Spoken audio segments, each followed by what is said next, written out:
Olá, essa entrevista é para o Centro de Memória do Jornalismo Mineiro, uma realização da Casa do Jornalista de Minas, em parceria com a Faculdade de Comunicação e Artes da PUC Minas. Hoje nós recebemos o jornalista Rubem U. Rocha. Formado pela FAF-BH, ele é analista político, trabalhou na Rede Minas de televisão, TV Horizonte e foi diretor da TV Câmara de Belo Horizonte durante 11 anos. O jornalista guarda como um troféu ter viajado por todas as regiões de Minas Gerais, quando a Rede Minas, a TV Minas, cumpria a função de divulgar a cultura mineira.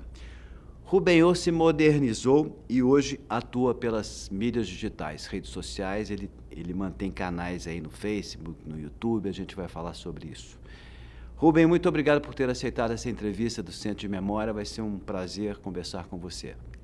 Muito obrigado. E também quero elogiar essa iniciativa de deixar os jornalistas de Minas falar, porque eu fui entrevistador a minha vida toda, eu nunca dei entrevista, então eu acho que é um trabalho elogiável que vocês estão fazendo, mostrar como que foi, como que trabalhou o jornalismo em pouco tempo atrás, vamos dizer assim. Muito obrigado. E hoje você vai ser o entrevistado. Pode contar toda a sua história. Vamos começar falando um pouquinho da sua infância, dos seus pais, da sua família. Como é que foi?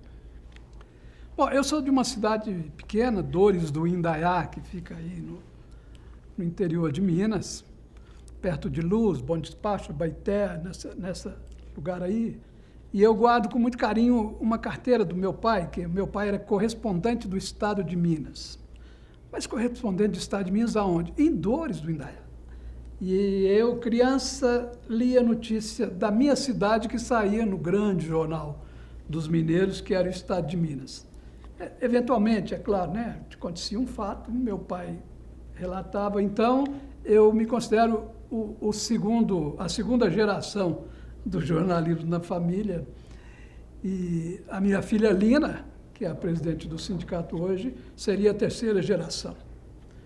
E eu cresci com essa influência. E meu pai, ele era um jornalista nato, nunca estudou, nunca formou, mas era um jornalista nato. E ele, na minha casa, a gente ouvia o Repórter Esso de hora em hora. Repórter Esso, com Heron Domingues, aquela voz maravilhosa.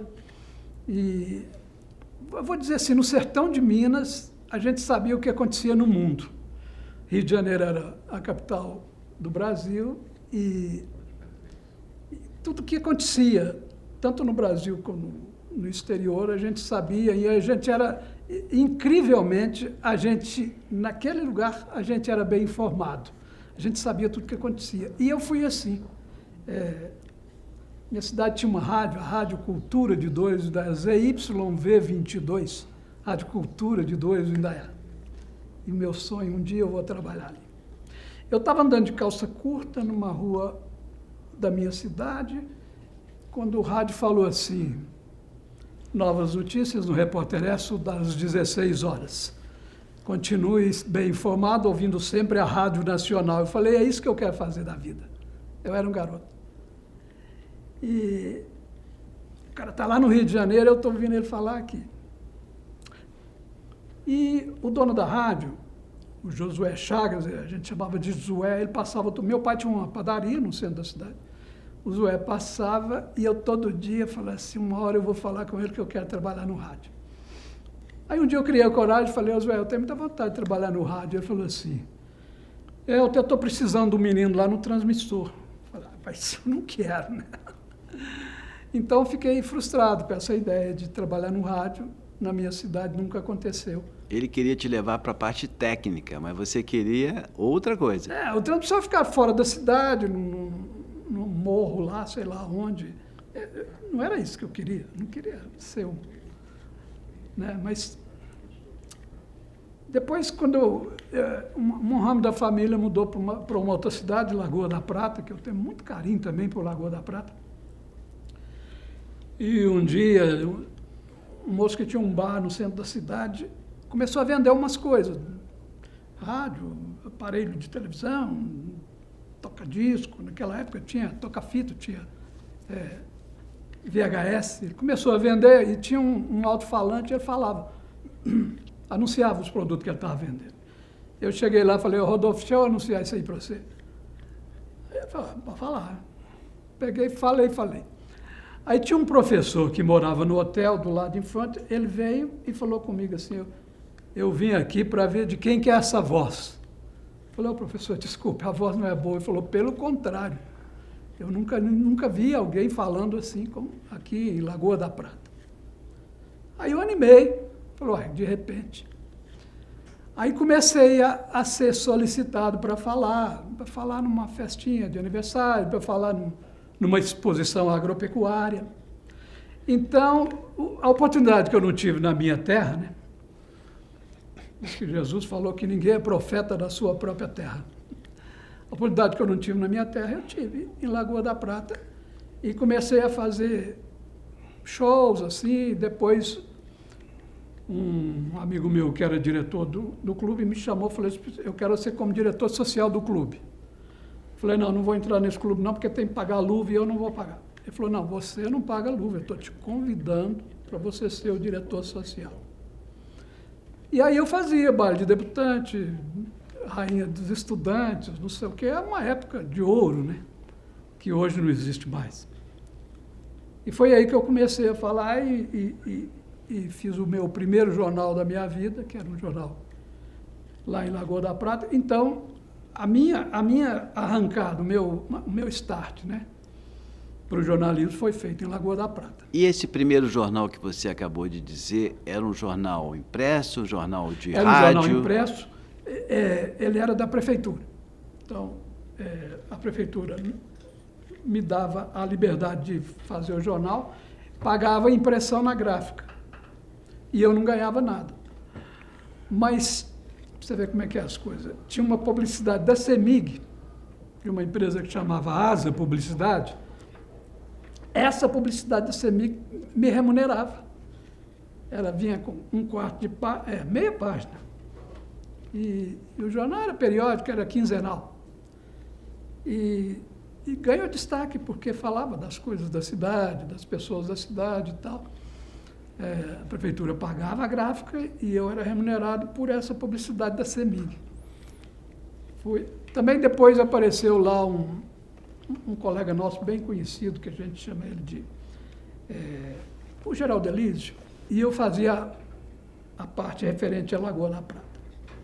Isso então eu era muito jovem ainda. Já na sua juventude, né? Eu ia perguntar isso, eu tinha passado lá dos 18, 20 anos. Pouco então, mais. 19, 20, por aí, e depois eu também tive contato com a política nessa época, é por isso que eu fui depois fazer jornalismo político. Tinha um candidato a deputado, o Tarcílio Miranda, me convidou para viajar com ele. Falei, ali você já estava se tornando um assessor de imprensa de candidato. Aliás, ele era candidato a prefeito, ele foi deputado depois, ele era candidato a prefeito. E depois ele me pôs como chefe de gabinete do prefeito. Então, muito jovem ainda, eu fui chefe de gabinete do prefeito de Lagoa da Prata. Eu estou contando o início, né? Porque depois, por outras razões, eu mudei para Belo Horizonte, para ter uma vida melhor e tudo. E aqui é que eu exerci mesmo o jornalismo. E aqui em Belo Horizonte você foi para a FAF fazer jornalismo, porque já tinha toda essa base? Eu trabalhava numa empresa, que é a Metrobel, que foi a antecessora da BH Trans, que cuidava do trânsito da cidade. E chegou um diretor lá que eu tinha um certo conhecimento com ele, e eu fui lá e falei assim, eu quero progredir, eu quero ganhar mais do que eu estou ganhando. Ele abriu um mapa lá e falou assim, aqui, ó, você como estudo médio, você já chegou no limite. Você ganha mais do que a gente de curso superior que está aqui. Eu falei, mas eu quero ganhar mais, de qualquer jeito. Ele falou, então faz um curso superior. O natural seria eu fazer administração de empresa, fazer contabilidade, alguma coisa. Eu fui contador antes dessas histórias que eu estou contando. Mas eu falei, sabe o que eu vou fazer? Jornalismo.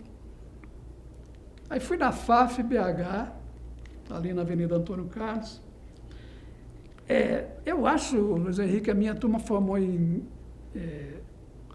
86, 87, eu acho. Eu acho que você era contemporâneo meu, de outra turma. Você Sim, concorda com eu isso? também estudei lá. Eu comecei a fazer Newton Paiva, eu fazia curso de Relações Públicas, mas eu já trabalhava em televisão e eu fiz um caminho parecido.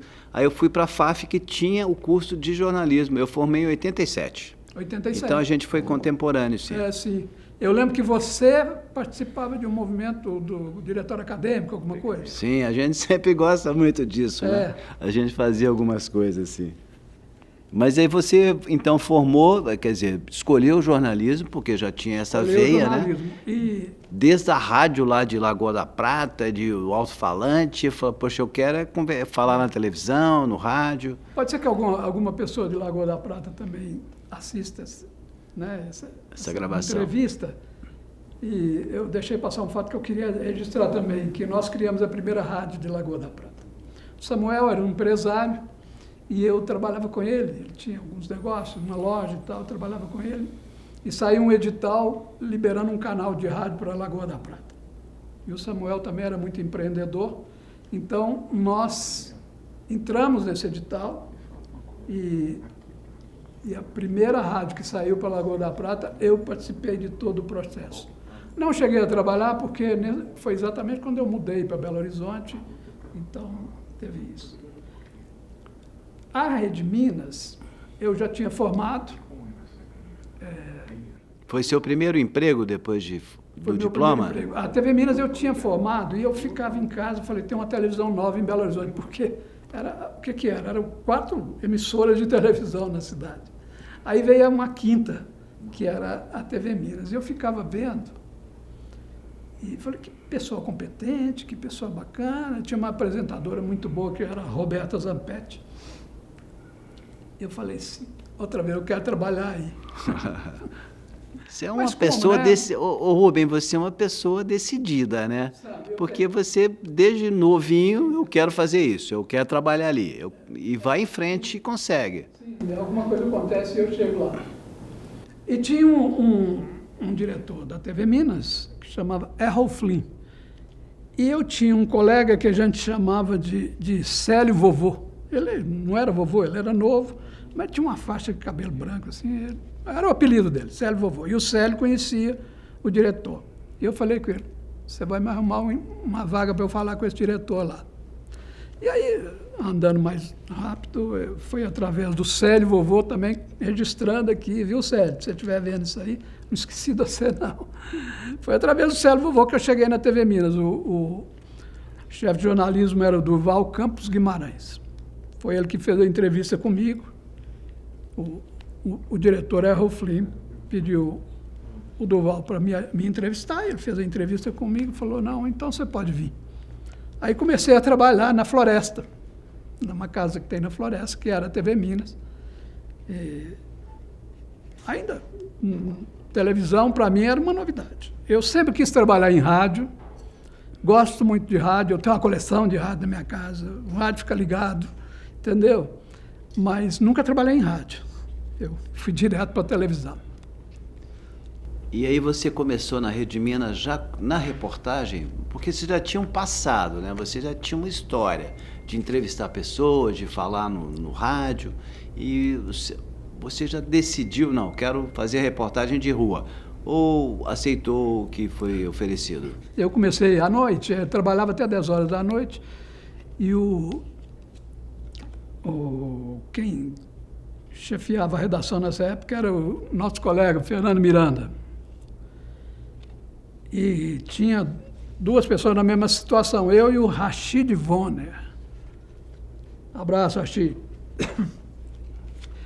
E uma hora ele mandava um para a rua, outra hora mandava o outro para a rua e tal. Acabou que o Rashid saiu, foi fazer outras coisas lá para a vida dele, e sobrou a oportunidade para eu ser repórter. Eu estava na redação um sábado à tarde, quando falaram assim, vai chegar o chefe da Casa Civil aí, do governo, eu não lembro quem que era o presidente da época. Vai chegar aí o chefe da Casa Civil na base aérea, eu não sábado à tarde, não tinha nenhum repórter na redação. Eu falei, eu vou. Aí quem estava lá na época falou, você vai? Eu falei, eu vou.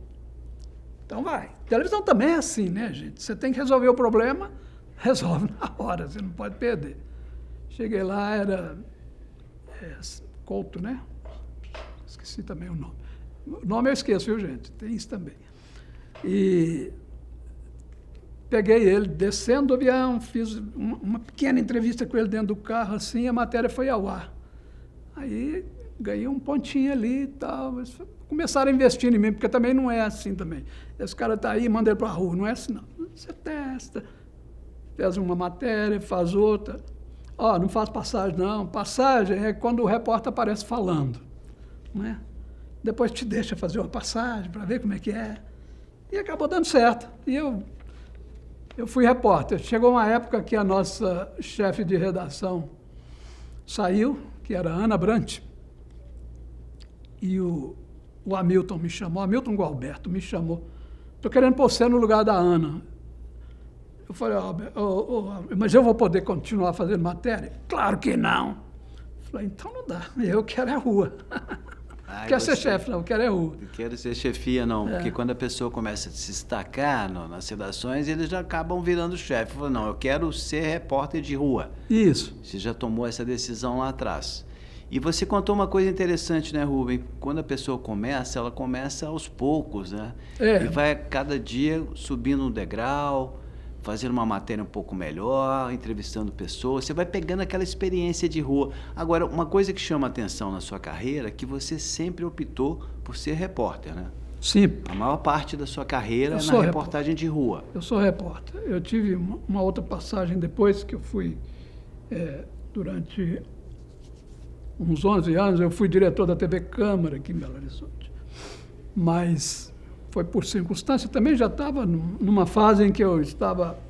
Se afastando já da quase que parando, né? Devagar e parando. Mas eu gostava, até hoje eu sou repórter. Então, vamos falar um pouquinho dessa carreira sua na reportagem, ali na Rede Minas, onde você começou, destacar algumas matérias e os desafios que o repórter tem, né? Porque, como você contou, você estava na redação e chegou o chefe da Casa Civil, quer dizer, você tem que ter uma coragem para entrevistar, tem que estar preparado, né? Apesar da coisa ser decidida em cima da hora, você tem que estar com um respaldo ali, uma experiência e com a coragem de fazer a pergunta, né, Rubem? Eu desconheço uma outra profissão que dá tanta oportunidade, tanta experiência para um profissional como o jornalismo dá. É uma coisa incrível. Você pode chegar e contestar um ministro da Fazenda. Você pode levantar uma questão desafiadora para o ministro da Educação. Quem pode fazer isso? É só o jornalista, né? Não é nada assim para desafiar, nem mas é para esclarecer, para fazer uma reportagem para que as pessoas entendam o que está acontecendo. Não é para julgar ninguém para baixo, não. É com respeito, é com ética, né? Mas sempre com as questões sérias. Eu me lembro uma vez que foi inaugurada uma praça, a Praça Milton Campos, tem a Avenida Afonso Pena, Praça Milton Campos, ali, e quem foi inaugurar essa praça era o governador Newton Cardoso. Nessa época tinha um movimento no Triângulo Mineiro que era para separar o Triângulo e criar o Estado do Triângulo separado de Minas Gerais. Esse negócio ficou lá durante um tempo e teve a inauguração da praça. Olha, esse é um tipo de matéria ruim, porque o governador inaugurando uma praça, o que você vai falar? Governador, qual a importância dessa praça? É muito chato. Mas a imprensa tinha uma rixa com o governador Newton Cardoso muito grande, e ninguém falou da praça. Eu, como era da TV Minas, que é um órgão do Estado de Minas Gerais, eu tinha que ter um certo cuidado. Então, fiquei esperando a minha vez para perguntar sobre a praça. Eu vou falar sobre a praça. Aí fiz a pergunta. Governador, qual que é a importância dessa inauguração? O Newton Cardoso apontou o dedo para a Câmara e falou assim, eu quero falar para o povo do Triângulo. Minas Gerais nunca vai ser dividida. Então, eu levei um furo para a redação. Era uma praça, não tinha nada ali, não tinha matéria nenhuma. E ele, claro que ele não falou só isso, né? Ele continuou falando. Ele mandou um recado e acabou com esse rumor de separar Minas Gerais, entendeu? Então, eu acho que a gente a gente dá sorte também, né? Tem hora que você tem que dar sorte. Porque a matéria parece de onde você não espera. Eu estou inaugurando uma praça, gente. Isso não rende absolutamente nada, né? Você dá 30 segundos no ar ali, inaugura uma praça e tal. E aí veio a manchete. Aí veio a manchete. O furo que você conseguiu. De uma pergunta que não tinha nada a ver e que ele aproveitou aquele espaço ali para fazer essa declaração importante. E outra coisa, Luiz, que eu viajei muito esse estado, e eu tenho uma grande satisfação em contar isso, porque que estado maravilhoso, viu? Olha, eu fiquei uma semana com a minha equipe fazendo como é que chama? O Festivale, é um grande festival do Vale do Jequitinhonha que existia, parece que hoje nem existe mais, que mostra a capacidade criativa do pessoal do Vale, né? Música, artesanato, artes plásticas e tal. E eu fiquei uma semana ali fazendo aquele.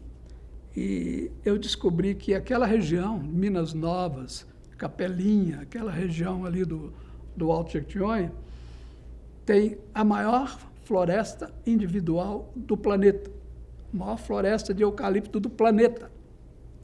Então, eram terrenos de pequenos agricultores que forneciam seus produtos ali na região. Chegaram os investidores, foram comprando todas as terras, e hoje, nessa região, tem a maior floresta individual do mundo. Você vai passando de carro, eucalipto, eucalipto, eucalipto, eucalipto, eucalipto. E eu cheguei fazendo uma matéria lá, cheguei num lugar que tinha 200 fornos queimando carvão. Parece um iglu, né? Aquele forninho queimando carvão. E eu estava com o Paraíba, falei, Paraíba, eu vou pedir autorização para filmar isso aqui, eles não vão dar autorização, então você já sai filmando.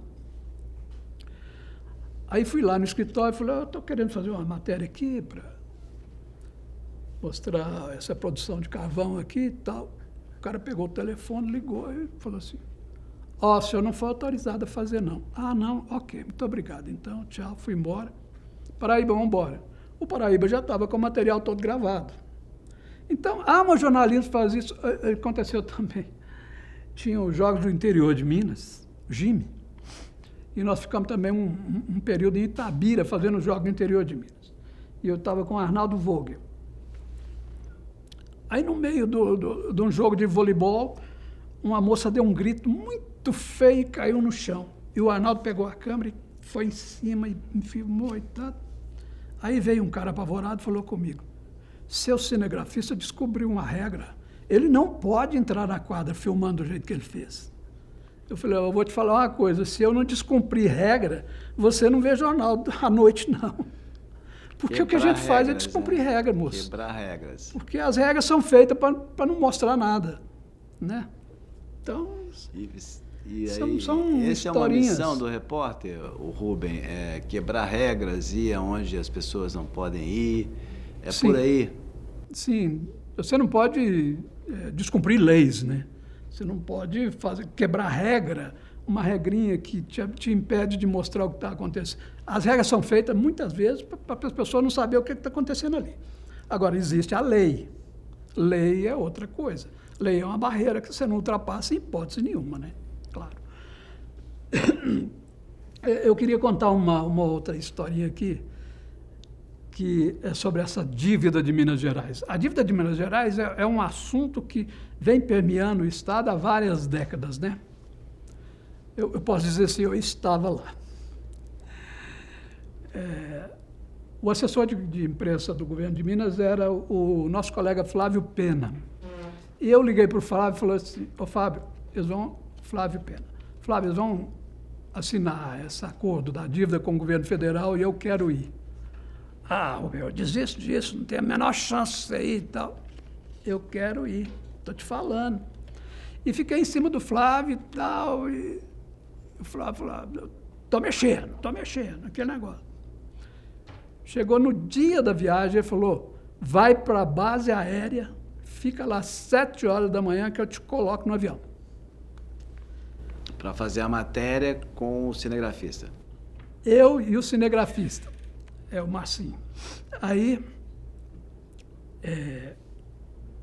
o governador do estado, Eduardo Azeredo, o vice-governador Valfrido Marisguia e eu e o cinegrafista no avião. Chegamos lá em Brasília, fomos para o Palácio do Planalto.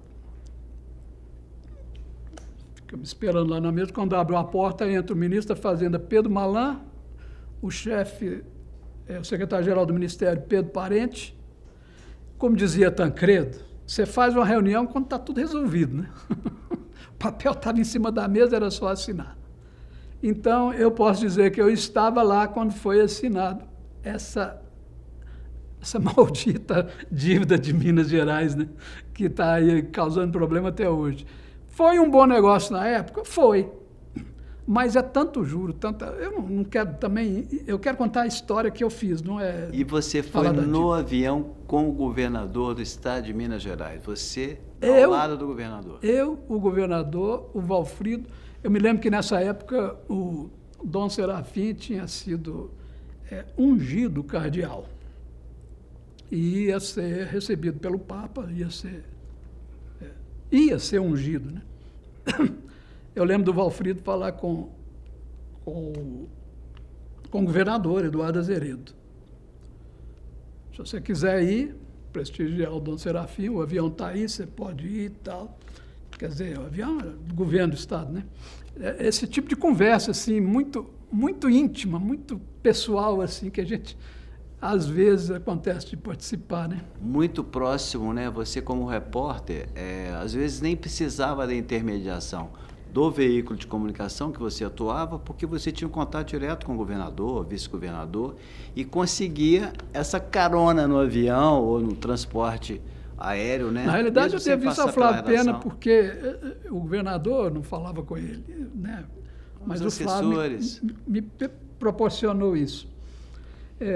Muitas vezes você consegue as informações, não é numa entrevista. Aliás, até para os novos que estão começando, o que eu fazia? Tinha uma audiência lá com o secretário da Fazenda, qualquer um. Depois tem aquele quebra-queixo. Todo mundo chega o microfone, pessoal de rádio e televisão vai embora, fica os de jornal. É ali que tem a matéria. Porque o pessoal de jornal, eles têm mais espaço. Eles geralmente são de editorias, cada um. Na televisão a gente faz de tudo. Televisão, a gente faz de tudo que aparece na frente. E o pessoal de jornal é mais especializado. Então, ali que está a matéria. Então, eu não ia embora. Eu ficava, esperava o pessoal de jornal, sentava com o secretário, e aí a matéria ia ser mais dissecada. Eu lembro uma vez que a gente estava na base aérea esperando uma autoridade chegar. A base aérea fica aqui na Pampulha. Esperando a autoridade, e o secretário da Fazenda era o Roberto Brant. E ele falou assim, aquela conversa informal também, ele falou, olha, se acabar a inflação, se essa inflação diminuir, todos os bancos do Estado estarão quebrados. Eu falei, que isso, secretário? Ele falou, é verdade. Esses bancos vivem da inflação. E não deu outra. A inflação... Logo depois veio o Plano Real, a inflação caiu. Minas Gerais tinha bancos, os bancos acabaram todos. Quebrando. Essas informações de bastidores, né, Rubem? Você estava dizendo que a televisão e o rádio eles são muito rápidos, eles precisam dar a informação mais rápida, porque você tem que editar, O jornal impresso é o que você falou, eles apuram mais e tal. E você aproveitava aquele momento ali de bastidor para buscar informações e fazer contatos. Porque você fica até mais próximo da autoridade que está falando, né? Porque aquela entrevista que você vê na televisão, que está de microfone em volta e a pessoa pergunta aqui, pergunta ali, aquilo ali não dá uma certa intimidade para você ter coragem de prosseguir a conversa, de ter mais diálogo, né? Aquilo ali acabou, cada um pega e vai embora, porque a gente tinha 3 pautas por dia, né, Luiz? O meu entrevistador aqui, que eu respeito muito, né, Luiz Henrique, ele foi meu chefe na TV Minas. Então, nós estamos falando de coisa que a gente viveu junto. Vivemos né? juntos, né? Eu era chefe de reportagem, chefe de redação. Na verdade, não existe tanto níveis assim, né? Você era repórter e cumpria muito bem a sua missão, como eu também tentava fazer a minha muito bem também. E você sempre foi uma pessoa muito correta, chegava na redação com o seu terno, sua pastinha, qual que é a minha matéria, saía, voltava no horário, entregava sempre a matéria, sempre foi um exemplo de reportagem, não há nenhum tipo de conduta que você... Pois é, meu ex-chefe está falando, Você sempre gente? foi um exemplo. Eu vou acreditar no que ele está falando. Pode acreditar. Mas vamos lá. E vamos lá, mais de bastidores e de coberturas importantes que você fez na Rede Minas. Tem umas historinhas que eu acho que não tem muita importância, mas é interessante contar. Por exemplo, uma vez nós fomos no Palácio das Artes entrevistar, estava aí com uma peça de teatro, o Benhur vai lá fazer com a Renata Sorrah.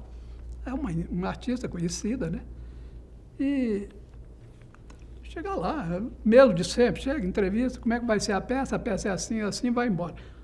Não, a Renata Sorrah começou, eu estava com o Arnaldo Vogel, o cinegrafista era o Arnaldo Vogel. Começou a dirigir a equipe, aqui, faz assim, você vai ficar aqui, a sua câmera vai pegar daqui para cá. Eu estarei aqui e você... Pô, eu fui dirigido pela Renata Sorrah. Umas coisas assim. Não tem muito interesse jornalístico, mas são bastidores, né? O outro que eu gostaria de contar também, esse é interessante, porque passou por aqui o musical Hair, que é um musical também bastante conhecido em todo o mundo, e falou com a minha equipe, eu, Arnaldo, acho que Joãozinho, Balduino.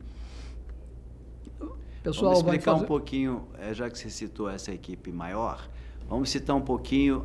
Naquela época, a equipe de reportagem era composta pelo repórter, pelo cinegrafista, pelo operador de VT, muita gente nem sabe o que é isso, e pelo iluminador. Eram 4 pessoas, mais um motorista. E era uma equipe grande, né? Saía 5 pessoas no Hoje carro. você consegue fazer na sua casa uma matéria de televisão, só você e o seu celular. Sim. Fala um pouquinho desse momento de sair com uma equipe tão grande, como é que era administrar todos esses interesses, essa equipe toda, porque o repórter, entre aspas, era o chefe da equipe, né? Ele que coordenava o trabalho. Inclusive, eu tinha uma regra no meu trabalho, que era assim, o que acontece dentro do carro de reportagem, fica dentro do carro de reportagem. Se alguém chegar na redação, porque às vezes há um atrito, um não gosta do que o outro fez e tal, mas fica ali dentro. E saía um motorista dirigindo, um cinegrafista, operador de VT, porque o cinegrafista ficava com a câmera, e o VT, ele ficava de lado, tinha um cabo. Então, onde o cinegrafista ia, o auxiliar, o operador de VT ia junto. Era uma coisa engraçada. E tinha um iluminador, né? Depois veio a câmera já como é hoje, que nós temos hoje, que não tem mais o VT separado, aí não tinha mais o operador de VT, continuava o iluminador. Depois o motorista passou a ser o iluminador. Hoje a gente sabe que eles têm uma mochila nas costas, né? O cinegrafista, o operador. A Globo chama de repórter cinematográfico, né? Tem uma mochila nas costas que ele pode estar numa ponte no meio do Rio São Francisco, que ele transmite de lá o que está acontecendo. Eu estava em Uberaba uma vez, fiquei uma semana em Uberaba, fazendo, olha aqui, fazendo um seminário sobre o Cerrado brasileiro um seminário sobre o Cerrado brasileiro. Imagina isso aí, você ficar uma semana falando de Cerrado. Gente, eu falo, essa profissão não existe. 25% do território brasileiro é coberto pelo Cerrado, e a natureza não faz isso por acaso. Isso tem alguma funcionalidade, é impressionante isso, né? Mas o que eu queria contar é o seguinte, o técnico da TV, essa vez nós fomos com o caminhão foi o carro, porque ficou uma semana, e o técnico era o Tanguy Maria Carmo. Meia-noite, o Tanguy estava em cima de uma torre, montando uma bacia para mandar o sinal que a gente gerava lá durante o trabalho, mandar para aquela bacia, e a bacia transmitir. Tinha um acerto lá com a TV do Triângulo, que até a Globo de lá. Era assim que funcionava. O Tanguy, à meia-noite, em cima de uma torre, montando uma bacia, né? Hoje o cara leva uma mochila nas costas. É muito diferente. Ou manda pela internet no celular, né? Não precisa de antena, não precisa de nada. Só o streaming já resolve. É incrível, né? Durante Durante essa passagem Uberaba, teve um lance interessante que jornalista também tem um certo orgulho acima do que deveria ser. Quando está exercendo a profissão. Nós estávamos lá, já era noite, nós estávamos lá sentados, o caminhão parado, nós sentados, quando chegou um grupo de pessoas, 3, 4 pessoas, um rapaz, e falou assim, vocês são da televisão? Sim, somos. Nós temos um grupo de pagode aí, e a gente queria mostrar o trabalho para vocês e tal. Eu falei, moço, nós somos da política, nós estamos aqui cobrindo um seminário. A TV tem o Agenda, que trata da cultura. É melhor você procurar o pessoal do Agenda e tal. E eles ficaram meio assim, sem graça, foram embora. E esse grupo virou um grande grupo nacional. Que legal, e você deixou passar essa matéria. Deixei passar essa matéria, para você ver. Tem que estar com a cabeça aberta também, né? Para novas possibilidades. Mas, então... Deve ter sido o Alexandre Pires, que é ali da região do Triângulo. Sim. Não é? Foi isso. Não é Uberaba, é Uberlândia. Foi Uberlândia. Tem uns casos assim, né? Por exemplo, falaram assim, o Sérgio Reis você vai entrevistar o Sérgio Reis aí, é um hotel ali na Savassi. Bom, eu já entrevistei artista descalço, de bermuda, num quarto de hotel, né? Eu achei que era assim, né? Cheguei lá, estou esperando quando desce um gigante, 3 metros de altura, uma bota desse tamanho. Quando eu olhei para cima, o chapéu dele batia no teto. Todo paramentado. E eu era fã do Sérgio Reis, gosto da música dele. E eu falei, o que eu faço agora? Eu vim aqui para conversar. Deu um branco assim, você sentiu... Porque eu não estava esperando... Ou num quarto de hotel, ou numa mesinha lá separada para conversar com ele tete a tete. Não, ele vem como se fosse para um show, né? E esse momento, assim, de você se sentir... Né? Ele se valorizou, né? Ele se apresentou para você. Sim, eu fiquei todo orgulhoso. Fiquei todo orgulhoso. E como é que o repórter resolve um desafio assim, que aparece na frente dele e ele fica sem saber o que fazer? Qual a decisão que ele toma ali naquele momento? Bom, eu acho que a experiência ajuda bem, porque eu conhecia a carreira do Sérgio Reis. Eu já via Sérgio Reis, quando eu morava em Lagoa da Prata, eu já vi o Sérgio Reis numa exposição agropecuária, já cantava as músicas dele. Eu toco alguma coisinha, Luiz. Eu toco alguma coisinha, tem um teclado e tal, um violão. E a experiência ajudou. Porque aí eu falei, aqui mudou o cara daqui, eu estou falando com o artista, não é mais com a pessoa, né? Não é com o CPF. Né? Teve um caso também, falar assim, você vai falar com o Renato Russo, vai dar um show aí no Mineirinho, vai lá. Eu falei, foi lá para o Mineirinho, quando eu falei com a equipe, gente, como é que nós demos sorte? O Renato Russo vinha andando assim, sabe? No auge da fama. E eu falei, vou pegar o cara aqui na porta do Mineirinho e tal. Quando eu preparo aí, o cinegrafista, depois eu vou falar um pouquinho de cinegrafista, não precisa da gente falar nada com ele. Ele sabe muito mais do que a gente. Ele já sabe o que tem que fazer e já faz. Aí veio o Renato Russo e eu falei, Renato, tudo bem? Eu sou da TV Minas, eu queria conversar com você. E ele veio passando, sabe, Renato, eu queria falar com você, sabe. Ele veio passando. Eu acho que se eu ficasse na frente dele, ele passava dentro de mim. Como se eu não existisse. Nem te viu. Né? Acho que ele não me viu. Renato, por favor, Renato, e tal. Ele passou e foi embora. Você não conseguiu entrevista, ele passou e foi embora. Não consegui entrevista com ele. Então tem o Raul Seixas. Pelo menos a imagem o cinegrafista garantiu, né? O Raul, eu tenho uma certa tristeza, porque o Raul Seixas, ele estava no hotel aqui em Belo Horizonte, o Hotel Del Rey, acho que nem existe mais. E eu fui lá à noite, o assessor dele desceu, o Raul não vai falar. Não, por favor, é uma conversinha rápida. Eu sou, além de ser repórter, eu sou fã das músicas dele, eu gosto muito do Raul e tal. Não, o Raul não vai falar e tal, então você me desculpe e tal. A gente negocia o tempo todo, viu, gente? Negocia o tempo todo. Eu vou lá em cima. Aí ele subiu, eu fiquei esperando. O assessor dele voltou e falou, o Raul não fala. Eu falei, bom, então fazer o quê? Frustrado, fui embora, triste, porque eu queria falar com o Raul. Ele fez mais um show, acho que foi em Salvador, e depois foi embora e nunca mais vimos o Raul Seixas, né? Então, eu acho que eu teria feito a última entrevista com ele se tivesse dado certo. Jogos de eliminatória da Copa do Mundo aqui em Belo Horizonte, e teve um Brasil e Chile, e veio um produtor da TV Cultura. A TV Cultura fazia parceria com a gente, né? Gente, a TV Minas foi uma grande televisão, e sem entrar em detalhes, eu tenho uma grande tristeza pelo que fizeram da TV Minas hoje. Só isso, mais nada. Bom, mas então, olha as histórias que eu conto. Pelas histórias dá para ver o que era a TV Minas. Eu era só um repórter.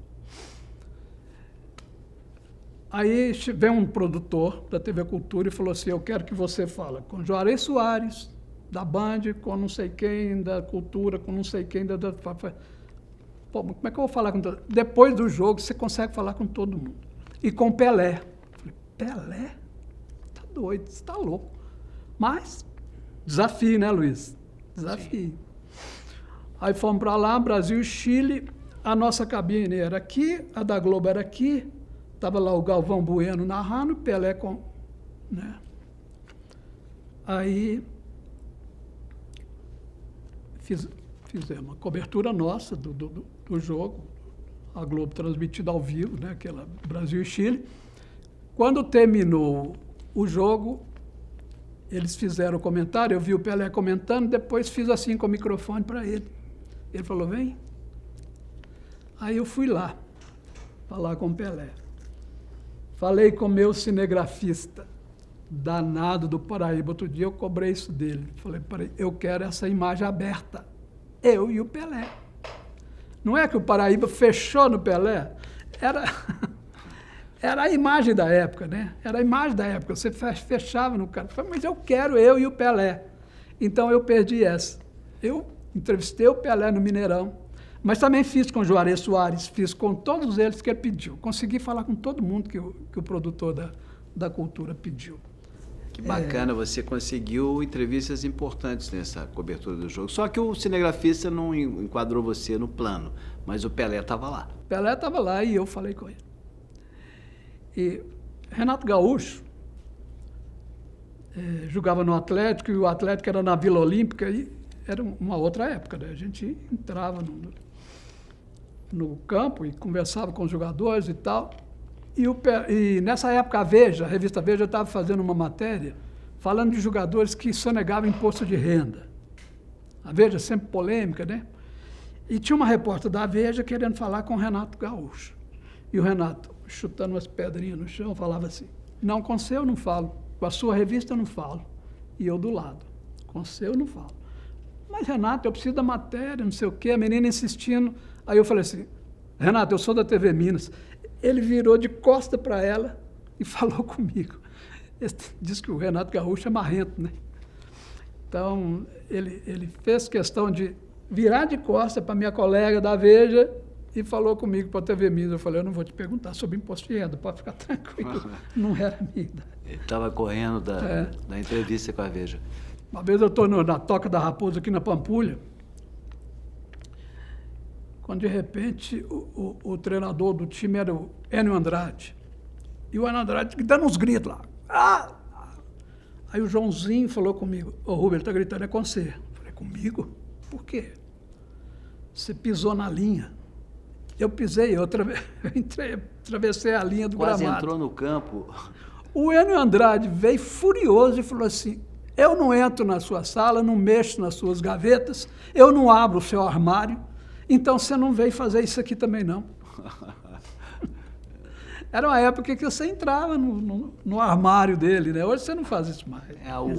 Os repórteres de esporte, né? Não só os de esporte, mas da geral também, como você, podiam entrar, né, nos treinamentos. Hoje os técnicos limitam o acesso do repórter. Eu até queria, eu trouxe um material para mostrar aqui, posso mostrar? Claro, o que você trouxe aí pra gente? É o seguinte, eu guardo São isso aqui memórias. eu guardo isso aqui como troféu, sabe? O pessoal vai falar assim, mas por que o Rubem tem uma camisa do Atlético? Camisa do Galo. Olha aqui. Essa camisa, ela é histórica, ela é um troféu que eu tenho.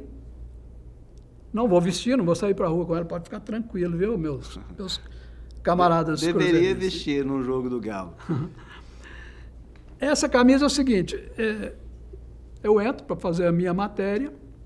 Deixa eu ver, você mostrou a frente, mostra a parte de trás também. Olha, número 10. Ainda é a 10, hein? Do craque, craque do time. Eu entrei para fazer a matéria, o presidente era o Afonso Paulino, e ele estava com um pacote de camisa nova do Galo, sabe? E ele falou assim, eu olhei, ele me julgou essa camisa. O Afonso Paulino, ele tinha um carinho especial comigo, ele me tratava muito bem. Eu gostava de conversar comigo e tal, mas sempre também uma personalidade polêmica aqui, mas foi um presidente do Atlético que me deu essa camisa e eu guardo como troféu. Fica lá, bem guardada, está novinha. Curioso ele te chamar de Ur, né? O seu nome sempre deve ter te trazido, assim, problemas, né? Rubem Ur, Ben-Hur, essa questão do Ur. Eu sou muito chamado de Ben-Hur. Ben-Hur, que é o personagem. Sou muito chamado de Ben-Hur. Minha mãe fez uma mesclagem. O Ben-Hur é um personagem histórico, de uma história, uma ficção, né? Passado em Roma. E Rubem é um personagem bíblico. Minha mãe tinha muita fé, era da Igreja Batista, e ela pegou o Rubem, que era o filho de José, que depois era o filho bom de José, sei lá, não vou contar a história aqui. Pegou o Rubem e pegou o Ur do Rubem-Hur e fez o Rubem-Hur. E quando eu fui para a TV Minas, eles falaram, você tem que assinar um nome, qual que você vai escolher? Eu falei, eu quero Rubem-Hur. Ué, tudo bem, então Rubem-Hur. Eu tenho outra camisa para mostrar, essa aqui já é do meu time. Já é azul, do Cruzeiro. Cruzeiro. Da mesma época, eu acho. Mesmo patrocínio da camisa da do Galo. mesma época. Da mesma época também, esse é o 4. Esse é o 4. Essa camisa aqui, eu morava num bairro aí que tinha, em frente assim, tinha um neném, tinha um trailer que vendia sanduíche. E o neném falou assim, Rubem, ganha uma camisa do Cruzeiro lá para mim. Aí um dia estava lá, eu vi o Beneci passando, falei, Beneci, tem um amigo meu pedindo uma camisa. Ele também me julgou essa camisa. Você tinha prestígio, né? Junto aos treinadores, aos diretores, você tinha muito prestígio. A gente vivia junto com ele, era outra época, né? Então, mas o neném mudou para o interior. Ele mudou com a família para o interior e ele não ganhou a camisa. Então, neném, essa camisa aqui seria sua. Hoje ela é minha. Ainda é, você pode vir buscar. Seria minha. Então, são 2 troféus. O pessoal pode não entender por que eu, cruzeirense, tenho uma camisa do Atlético. Não, são 2 troféus que eu tenho, 2 histórias da minha carreira de jornalista que eu considero que vale a pena manter. E tem isso, né? Não importa o time que você torce, você está ali como repórter para cobrir Atlético, Cruzeiro, América, Seleção Brasileira, quando você está trabalhando, quando você está trabalhando, você não tem lado político, você não tem lado futebolístico, você não tem lado. Você está vendo um fato acontecer. A ética profissional é o fato aconteceu, Eu cheguei nas primeiras vezes que eu fui na Vila Olímpica, lá no Planalto, que era o CT do Atlético, eu estava completamente por fora, né? Eu seguia futebol, mas assim, sem muita... Hoje eu sei tudo de futebol que está acontecendo. Aí eu cheguei perto do Roberto Abras, dos repórteres mais conhecidos aqui do rádio, na época, e falei... Abras, eu sou da geral, não estou entendendo nada que está acontecendo aqui. Ele falou assim, fulano está no departamento médico, o fulano está suspenso, esse não vai julgar, o time é esse. Me passou o relatório todinho, me passou a matéria. Roberto Abras me passou a matéria. Que legal, hein? Entendeu? Que coleguismo, né? Então, é isso. Hoje você acha que ainda existe esse tipo de relação entre os repórteres de rua? De um ajudar o outro, eu acho que mudou muito, eu não sei como é que funciona hoje, mas coleguismo sempre tem, porque o que você vê na televisão, cada um faz o seu, mas lá no meio da conversa, troca informação. Eu passava, meu cinegrafista passava a imagem que ele tinha para um cara da Globo, da Alterosa, que não tinha aquela imagem. Sempre houve essa troca. Se bem que a Globo não podia fazer isso, não. A Globo não voltava fita, porque eu errava, vou fazer uma passagem, tá. Ih, não, volta a fita. Na Globo não volta a fita, não. Você deve saber se foi de lá. Sim. Hoje não tem fita mais também, para voltar. Eu trabalhei na TV Minas, foi onde eu fiz a minha carreira, e eu fiz 2 programas da TV Horizonte, o Horizonte Debate, que era um programa muito bom, que eu gostava muito de fazer, e um programa de entrevista. Eu era diretor, eu trabalhava na TV Câmara, né? Eu era da TV Câmara, quando chegou um moço novo lá, um jornalista novo, me apresentaram, o Juarez Elisiário. O Juarez vai trabalhar com vocês. Oh, que bacana e tal. Aí o Juarez encontrou comigo no corredor e falou assim, olha aqui, eu estou indo fazer uma matéria sobre uma audiência pública. O que eu faço? Eu fiz igual o Roberto Abras, né? Falei, olha, é simples. Audiência pública tem um lado a favor, um lado a contra, tem um lado da comunidade, você faz isso, faz aquilo. Presta atenção em quem que você vai entrevistar, você quer falar com aquele, quer falar com aquele, tal. Foi embora. Passou um tempo, o Juarez assumiu um cargo na TV Horizonte e me chamou para conversar. Falou assim, você lembra aquele dia que eu ia fazer uma matéria lá na comissão e tal, na audiência pública? Lembro. Pois é, por causa daquilo eu quero você aqui comigo. Falei, Juarez, pelo amor de Deus, aquilo não tem nada a ver. Não, você me ajudou. Você vê como é que as coisas são? Como é que as pessoas Ele foi consideram muito bacana, né? Ele te considerou muito pela ajuda que você deu e te chamou, convidou para um emprego, né? Te deu um emprego. Me deu emprego, me deu 2 programas. 2 programas que eu fiz com muito... E também fui assessor de imprensa. Eu tinha um certo cuidado, quando eu fui para a TV Câmara, eu fiquei muito assim. Eu vi muitas vezes nessa Câmara, quando tinha uma polêmica grande, que precisava de fazer uma matéria criticando alguma coisa, porque o parlamento municipal, ele trabalha com coisas que muitas vezes merecem críticas, né? Então, eu ia muito lá e fazia matéria criticando alguma coisa que estava acontecendo. Como é que eu vou trabalhar agora na TV Câmara? Mas aí eu descobri, tudo na vida, gente, você tem que estar lá dentro para você entender. Lá tem situação, tem oposição, tem quem é a favor, tem quem é contra. Lá é muito mais democrático do que em muitos outros lugares, porque você pode fazer matérias com ética, dentro da profissão, ouvindo um lado e ouvindo o outro. É fácil. Na Câmara Municipal tem os 2 lados. Então, eu fiquei lá 11 anos.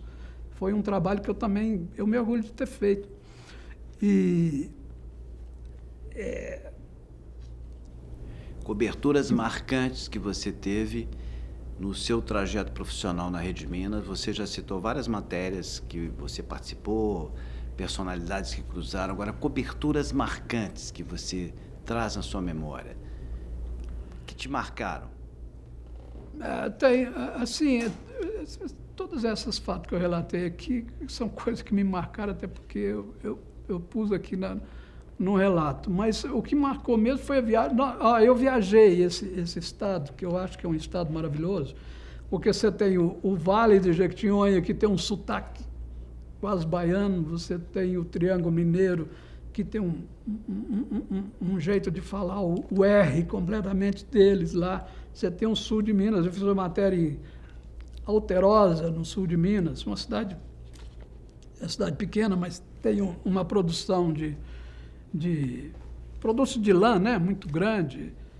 Eu fiz uma matéria em Montes Claros,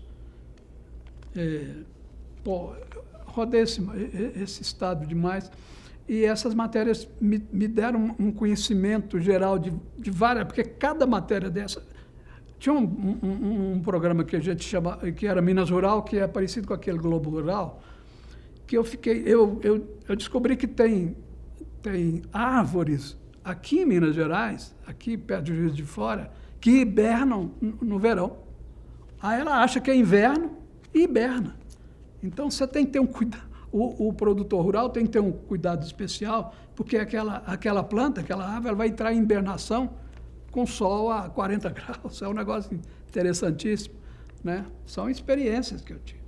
Mas eu queria contar a minha passagem como assessor de imprensa na Secretaria da Educação, que eu trabalhei com vários secretários, que o trabalho de assessoria de imprensa, eu tinha muito preconceito. Parece que nossa categoria tem um preconceito com assessoria de imprensa. E você também pode fazer um bom trabalho como assessor de imprensa. Pode fazer.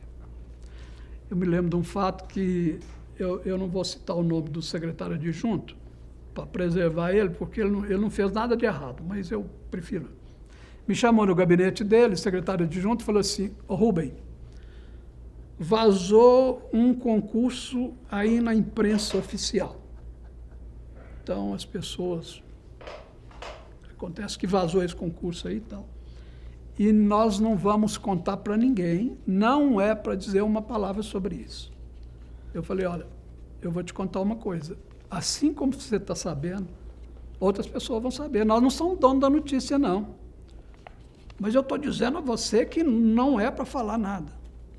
Falei: "Tudo bem, eu vou seguir a sua determinação, mas pode saber que você não é dono da notícia."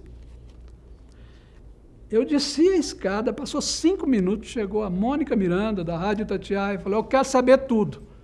"Tudo de quê, Mônica?" "Do concurso que vazou."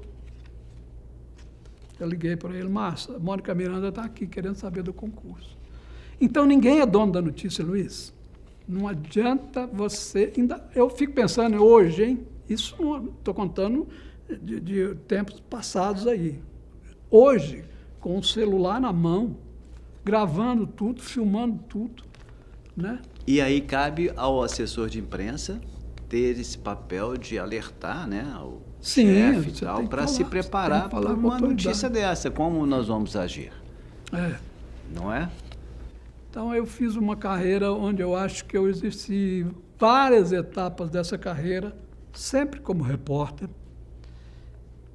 E fazendo assessoria de imprensa na TV Câmara, eu fui o coordenador, o diretor. Também tinha uma equipe muito competente, muito boa, que trabalhava comigo, que a gente divulgava o trabalho.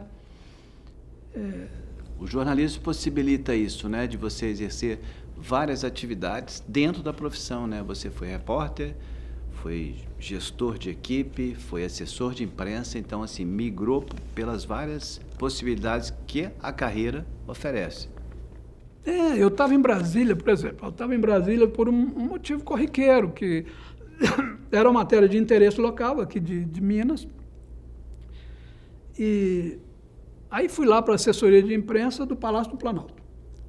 À toa, eu estava lá, redigindo o meu texto, preparando a minha matéria, quando aconteceu aquele evento uma chacina de Eldorado e Carajás. Um negócio que aconteceu e que repercutiu demais no Brasil. E eu estava ali. Aí começou aquele burburinho e tal, e falou assim: "Ó, parece que o presidente vai descer." Eu falei: "O quê?" O presidente era o Fernando Henrique Cardoso. Eu falei: "Eu não acredito." Aí, repórter, aquele jornalista que cobre o Palácio do Planalto, que a gente vê na televisão aí todo dia, estava todo mundo lá, né? Délis Ortiz, pela Globo e tal. Aí veio o Fernando Henrique Cardoso. Então, eu acho que isso é sorte. E falando sobre a chacina Eldorado dos Carajás, que era um fato incomum, foi extraordinário, que repercutiu muito, mudou as coisas de certa forma. O presidente da República desceu, até de manga de camisa, não estava nem de gravata. Fernando Henrique desceu, sentou lá e nós fizemos uma matéria. Eu estava lá em Brasília por um motivo local, não tinha nada a ver com essa isso. matéria. Então, a gente acontece, tem que... né? A gente As dá coisas sorte acontecem, e tem né? que saber, porque eu podia falar assim, eu não estou aqui por causa disso, eu já fiz minha matéria, vou embora, né? E aí que está aquele tchan do jornalista de Sim. entender que ele está fazendo uma matéria de um assunto, aparecer um outro, ele tem que virar a pauta, né? Esse é o famoso virar a pauta, né, Rubem? Porque tem uma brincadeira que existe aí que fala assim, se o cachorro morder uma pessoa, não é notícia. Mas se a pessoa morder um cachorro, é notícia, né? Você tem que saber identificar o que é notícia. O que é notícia? É uma coisa de interesse público, né? Que as pessoas vão querer saber, né? E eu queria falar um pouquinho também, Luiz, dos cinegrafistas, que a Globo chama de repórter cinematográfico. Até um conselho para quem está começando hoje, para quem está fazendo faculdade. Quando eu comecei, que eu já contei a minha história de como eu comecei, o primeiro cinegrafista que eu trabalhei foi o Barçante, JG Barçante. O cinegrafista, ele é mais experiente que você, ele está nisso há muitos anos, ele sabe tudo. Ele tem uma noção que você não tem, porque ele está... Nós temos aqui no estúdio né? Ele está com a visão da câmera, ele sabe o que está sendo filmado, ele sabe o que ele está gravando. Você não tem essa visão. Então, ele é muito mais atento. Eu lembro que eu estava com o Saulo Luiz uma vez, era uma discussão sobre a privatização do Beijo, o tal banco que quebrou, né? De repente, o Saulo saiu correndo. Eu falei, o que deu no Saulo? Ele saiu correndo. Ele viu a matéria primeiro do que eu. Ele viu que tinha um movimento, estava havendo um protesto, e a polícia chegou e tal, e o Saulo foi na frente. Eles sabem tudo. Eu queria citar o nome de 3 cinegrafistas aqui, eu trabalhei com vários, mas eu queria citar o nome de 3 que estiveram comigo, pelo menos durante alguns anos. Um é o André Amaral, que chegou até a ser chefe lá na TV Globo, que é um cara excepcional, uma competência, uma capacidade de enxergar a notícia. Para os novos, gente, não dê ordem para o cinegrafista, deixa que ele saiba o que ele faz. Ele tem uma noção perfeita do que ele tem que fazer. O outro é o Paraíba, que ele assinava Jean Breiner. O Paraíba era assim, nós chegamos numa cidade que chama Alterosa, aqui na Serra do Caparaó, a gente foi fazer uma matéria sobre o Pico da Bandeira. Aí chegamos na cidade, não é Alterosa, é Laranjal. É tanta cidade que eu tenho esquecido. Laranjal. Aí, dali a pouquinho, o Paraíba chega e fala assim, Rubem, encontrei com o prefeito, ele já mandou a gente ficar no hotel aí, tem uma churrascaria, ele falou que a gente pode almoçar lá. O Paraíba era assim. Aí, tudo bem. Aí, no outro dia de manhã, eu estou vendo um helicóptero descer e tal, parou lá, falou, tem um helicóptero aí. Esse helicóptero era do Sérgio Naia. Aí vem o Paraíba, Rubel, já consegui com o Sérgio Naia, nós vamos fazer uma matéria aqui com o helicóptero dele. O Paraíba era assim. Ele estava fazendo o papel de Eu não tinha coragem de fazer isso, eu morria de vergonha, mas ele resolvia tudo, ele ia atrás de tudo. Então, o Paraíba também trabalhou comigo, muito competente, muito interessante, companheiro de viagem, foi o que eu mais viajei com ele. E o outro é o Arnaldo Vogel. O Arnaldo também, esse foi... o Arnaldo, ele teve um desentendimento com uma repórter, e o Hamilton, eu vi o Hamilton falando, vou pôr o Arnaldo com o Rubem, porque o Rubem vai brigar com ele, eu vou mandar o Arnaldo embora. E virou meu amigo, um grande amigo que eu tenho até hoje, o Arnaldo Vogel, um sujeito excelente, profissional, um grande cara. Eu estou fazendo uma homenagem, então, aos cinegrafistas, que a Globo chama de repórter cinematográfico, que fazem parte de toda essa história que eu estou contando aqui. Sem eles, não tinha matéria. Essa relação, né, do repórter do texto, né, com o repórter cinematográfico da imagem, né? Sim. Esse é um casamento, né, Rubem? Os dois têm que andar juntos, né? E na televisão, eu não estou lá hoje, mas tem o produtor que trabalha pra caramba, é o cara que liga, que marca entrevista, que marca os horários, que esse fica na redação fazendo aquele trabalho de peão mesmo, trabalho duro, que é o produtor. Tem o repórter que pega a pauta do produtor já pronta e vai fazer a matéria, entrega para o editor, são 2 editores, tem um editor de texto, editor de imagem. O editor é uma fonte de briga também do repórter com o editor, porque ele muda a sua matéria. Você fez. Você foi editor, né, Luiz? Sim, fui, muitos anos. Pois é. Você vai, faz a matéria, você tem uma visão do que está acontecendo, chega lá o editor fala, não, isso aqui não é assim não, põe lá do jeito que ele pensa. Não é assim não, é um profissional competente também, e ele é que faz a matéria que vai ao ar, não é o repórter. É o editor que põe a matéria no ar. Então, esse é um trabalho de equipe, é uma equipe grande, né? O repórter aparece, reporta, o editor edita, cada um tem o seu papel, né? Tudo com um trabalho de equipe para levar o melhor, né? A notícia mais bem apurada para quem vai assistir, né? Isso em todos os veículos, né? Na TV, no rádio, no impresso. Agora, Luiz, é um ambiente muito tenso, né? Porque ninguém imagina a loucura que é a correria. Eu estou chegando, o carro está chegando na televisão, o jornal está no ar. E a minha matéria é daquele jornal que está no ar. Então fala um pouquinho dessa pressão que o repórter tem. É uma coisa que não é uma coisa assim, eu vou para a rua fazer uma matéria, tá, não é esse sossego todo. Você tem um time, você tem um tempo, você tem que resolver, você tem que pensar rápido, você tem que escrever rápido. Você está com 3 pautas, você está aqui, chegou atrasado. Se o entrevistado atrasou ou está com outro compromisso, quando ele vem, você já está de olho na segunda pauta. E o jornal tem horário para entrar. E o jornal está no horário. Atrasou ou não. E não espera. E tudo muito corrido, tudo muito rápido. E você entra na redação correndo, passa a matéria para o editor já te dá uma bronca, você está atrasado e tal. Vai para frente, ele trabalha, tudo. Mas é muito bacana. Mas é muito bacana ver aquilo funcionando. Né? Como é que depois o jornal vai ao ar, você respira, minha matéria está ali, né? E essa relação também com as entradas ao vivo, né? Porque muitas vezes o repórter, como você, entrega a matéria e corre para fazer um vivo sobre aquele assunto ou outro assunto, quer dizer, não para, né? Você fez muitas entradas ao vivo. Também é um desafio, um desafio muito grande. Ao vivo é um desafio, é uma tensão. Fala desse desafio de entrar ao vivo. Como é que é uma entrada ao vivo? Como ao é que vivo você está lá, ou sozinho, ou com algum entrevistado. Às vezes eu, por exemplo, estava no Palácio da Liberdade com alguém ali para falar e o jornal está no ar. Tem um fato que eu queria contar aqui, que lembrei agora.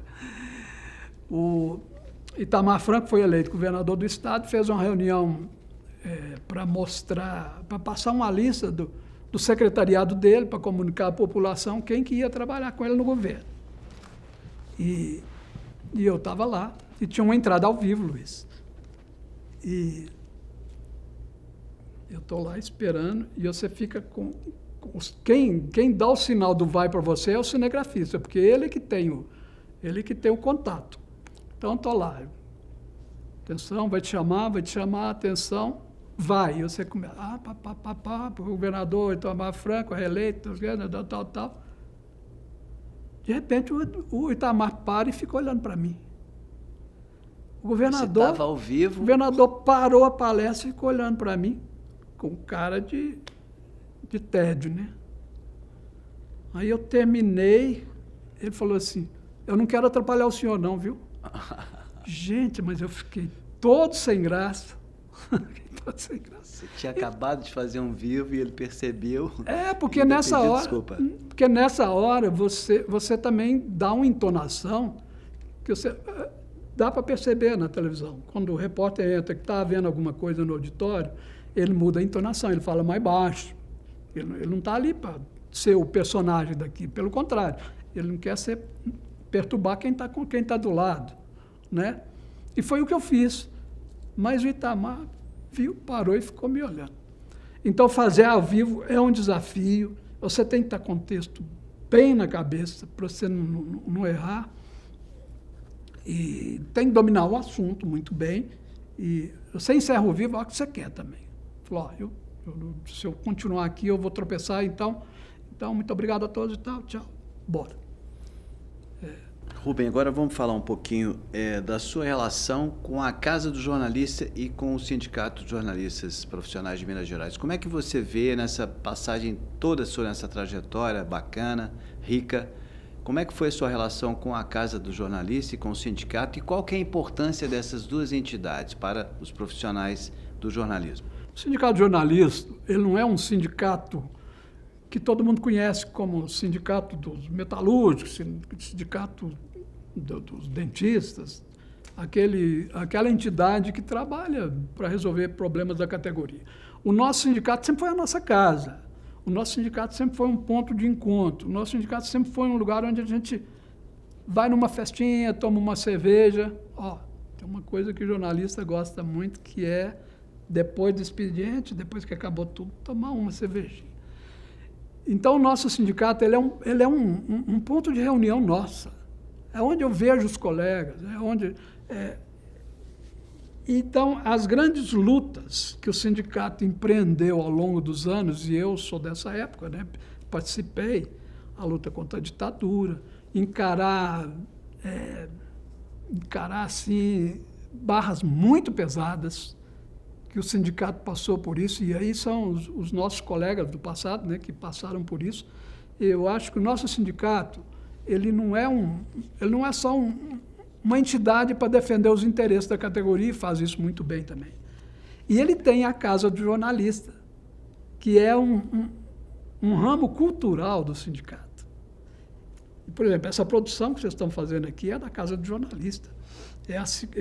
Teve outra antes dessa que entrevistou também pessoas do meio cultural, artístico, que também fez um trabalho excelente. Então, eu acho o sindicato... Hoje eu tenho um orgulho porque a minha filha é presidente do sindicato. É a continuação, que eu falei, a terceira geração da família. E eu acho o sindicato, ele conseguiu sobreviver da tentativa que fizeram para destruir os sindicatos. Ainda vive com uma certa dificuldade porque não tem a mesma... Talvez o sistema antigo não fosse o ideal também, né? É preciso que tivesse alguma mudança, mas o que fizeram foi tentar destruir os sindicatos. Olha, nós tivemos, no país mais capitalista do mundo, o sindicato dos artistas lá em Hollywood, dos roteiristas depois dos artistas, pararam a produção de Hollywood. Isso aí, sindicato não é uma coisa de país de terceiro mundo, não.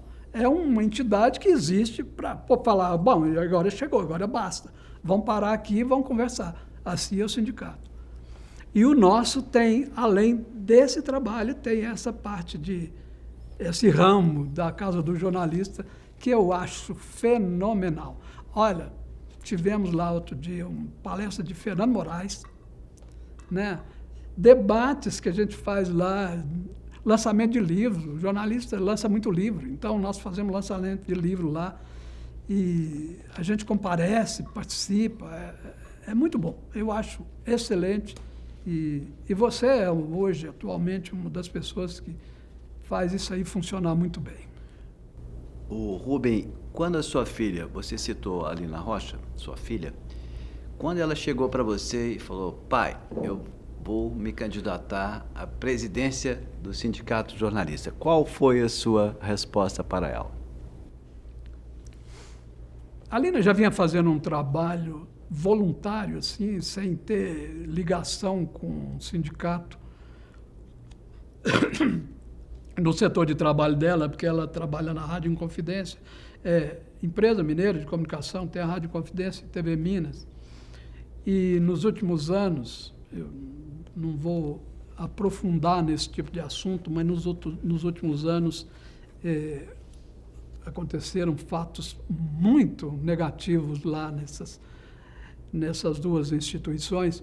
E a Alina apareceu como a defensora da categoria lá, por conta própria, sem depender de sindicatos. Ela não tinha essa ligação. Foi aí que ela foi descoberta. Foi aí que o sindicato percebeu, falou, olha, essa pessoa aí, nós precisamos dela. Aí chamaram ela participou da outra diretoria, que não era ainda não era ainda cargo relevante, mas ela participou da diretoria anterior também.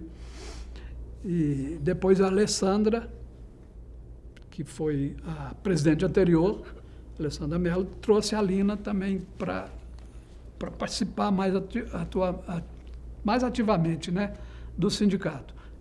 Eu acho muito importante, muito antes disso, a Lina me comunicou que iria fazer jornalismo, estudar jornalismo, na mesma faculdade que eu estudei, né? Só mudou o nome, mas é a mesma faculdade.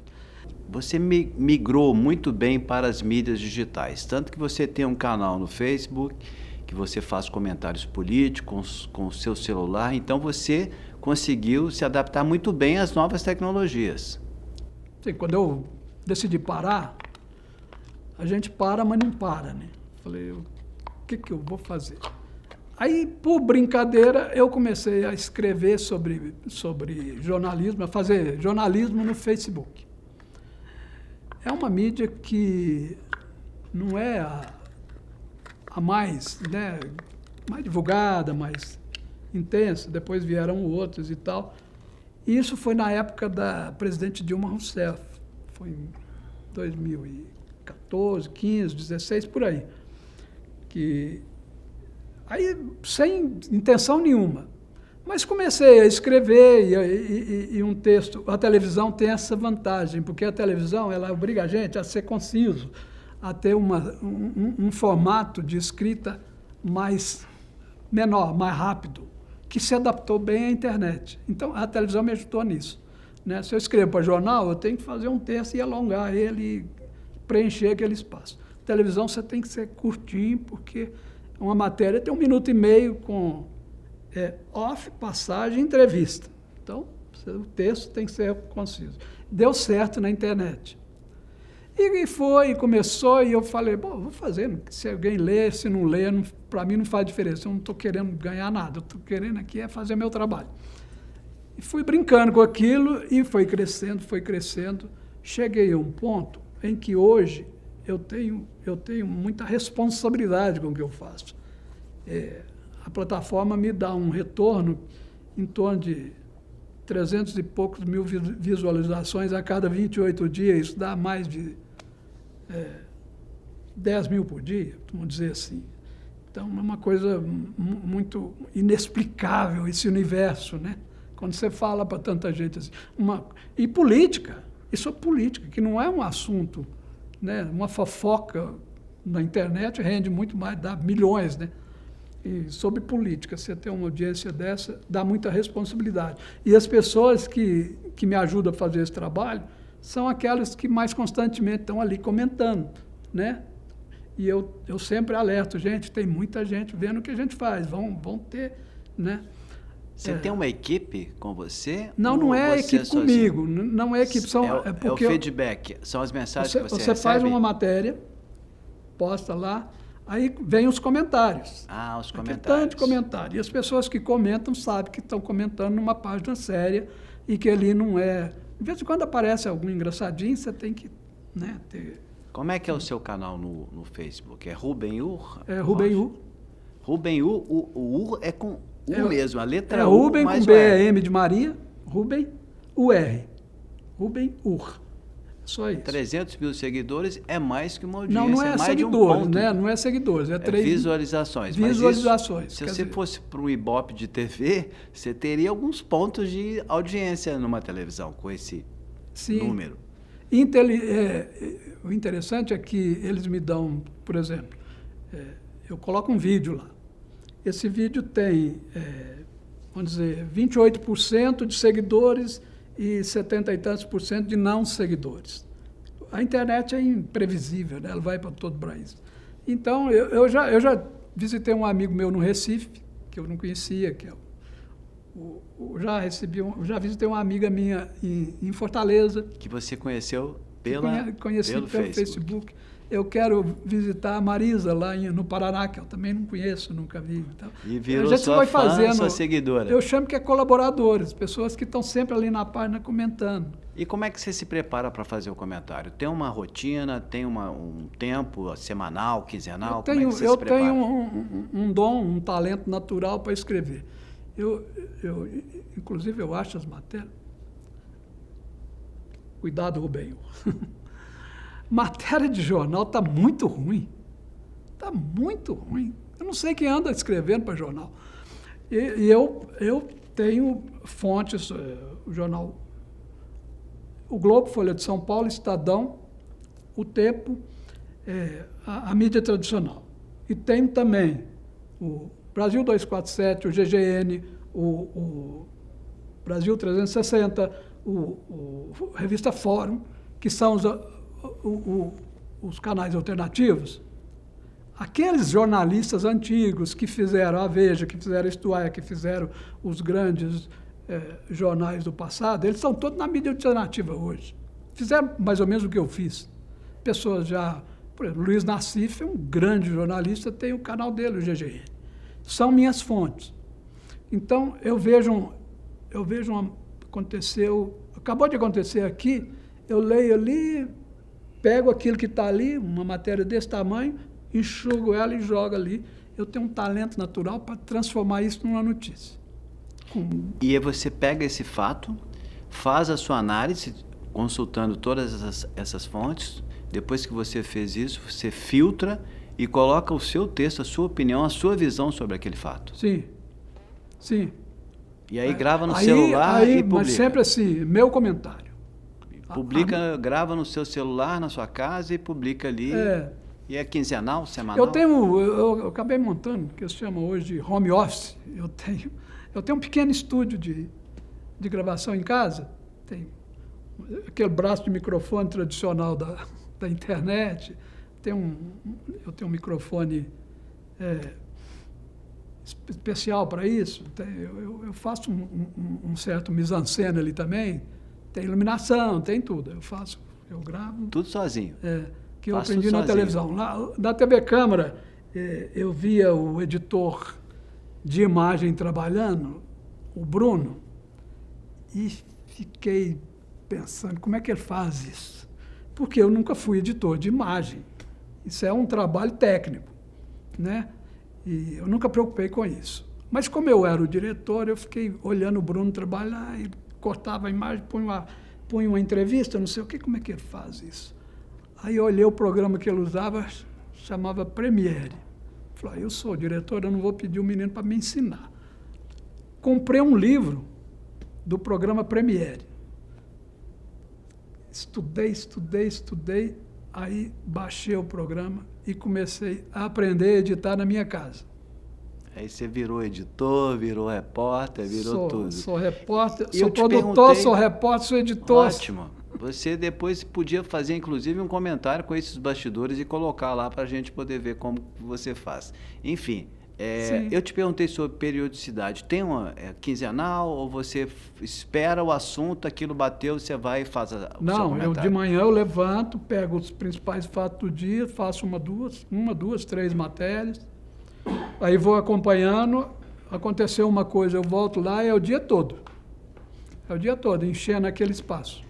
O tempo todo. Então tem um canal no YouTube. Tem muitas coisas no YouTube eu tenho também dado sorte com alguns vídeos que eu faço, que dá boas visualizações. 15 mil, 20 mil, tem até 30 mil visualizações. De um canal que eu tenho no YouTube também, Rubem U. E sempre com vídeos bem trabalhados, bem editados, ilustrados. E mais na área política? Mais na área política. E você, Rubem, vai seguir nesse caminho até quando? E uma pergunta para a gente encerrar. Qual é o legado que o Rubem Rocha deixa para o jornalismo mineiro? Eu vou seguir enquanto eu tiver motivação, tiver cabeça funcionando. Minha mãe falava, minha mãe foi até os 95, com a cabeça boa. E ela falava, enquanto a cabeça está funcionando, está tudo bem. Eu falo que eu moro numa casa que está envelhecendo. Então, a janela já não abre muito bem, os pilares já não estão muito bons, a casa está envelhecendo, mas o morador é o mesmo. O morador continua o mesmo. Então, eu vou seguir. Enquanto eu tiver motivação, eu vou tocar isso aí. Acho que também eu estou fazendo um trabalho que não é só jornalismo, também um trabalho social de convencimento. eu sou um jornalista do antigo padrão. Eu acho que hoje, eu vou só rapidinho falar o seguinte, tem um tipo de jornalismo hoje, que inclusive foi lançado pela revista Veja nos anos 90, que é muito prejudicial. Você lança uma manchete que leva o leitor, ou o ouvinte, ou o cara da televisão, a ter muita raiva, a ter muito ódio. Então, aquela manchete diz que aquele fulano está fazendo alguma coisa muito grave, muito errada, e vamos partir para cima dele. Mas o que ele fez? A reportagem não explica. A reportagem não explica. Fala assim, fulano teve uma renda de 20 milhões por ano. Ué, e daí?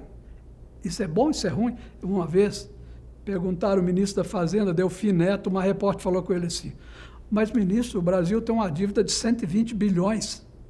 Ele falou assim, isso é muito ou é pouco? Um número sozinho não quer dizer nada, né? 120 bilhões. Depende, pode ser um número estratosférico, mas também pode ser muito pouco. Depende da capacidade daquela pessoa que tem essa dívida. Então, esse tipo de jornalismo, ele está destruindo aquela ideia que a gente tem de um jornalismo ético que procura informar. Porque quando você quer só criar animosidade, você só quer criar intranquilidade, você só quer criar insatisfação, raiva.